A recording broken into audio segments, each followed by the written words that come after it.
Hello mga ka-network, welcome ulit sa Alon Network tutorial. Paano kung gusto mong i-control kung sino lang ang pwedeng mak-access sa network? Halimbawa, gusto mong i-block ang isang user para hindi makapag-internet. Dito papasok ang Access Control List o ACL, isang powerful feature sa router na parang built-in firewall. Sa video na ito ipapakita ko kung paano natin ito gagamitin. Topology natin ay isang PC, isang switch, at isang R1, tapos isang internet. Ang goal natin dito ay i-block ang PC para hindi siya makapag-access sa internet. So una, magpiping muna tayo Sky 888. Makikita natin dyan na connected.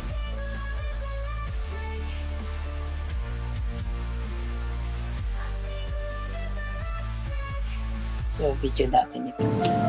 Hello mga ka-network. Welcome ulit sa Alon Network. Okay, so exit muna natin dyan. I-hide muna natin. At napiping din natin siya. Ngayon ang gagawin natin, ipa-block natin yan. So makikita nyo dyan na successful ang ping. So ibig sabihin may internet access ang PC.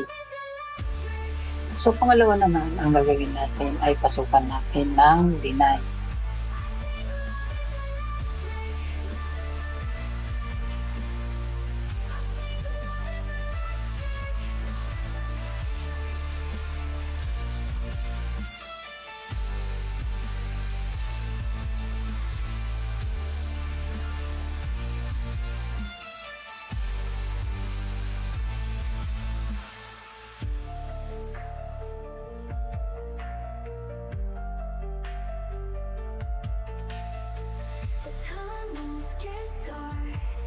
Keep the flashlights lit.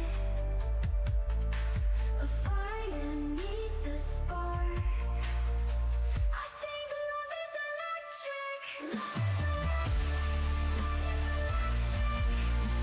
So sa real network, ginagamit ang ACL para kontrolin ang access ng user, i-block ang unwanted traffic at dagdagan ang security ng network. So parang firewall ang ACL pero nasa router mismo. Alright? Kung may natutunan kayo sa video na ito, huwag kalimutan mag-subscribe sa Alon Network Tutorial para sa mas marami pang networking love. Right? Okay. So ibabalik natin.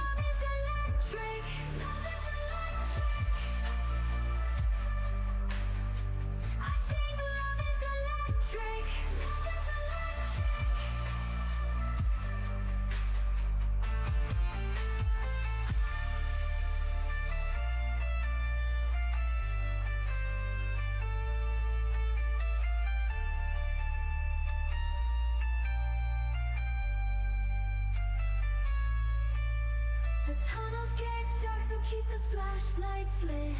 A fire needs a spark. I think love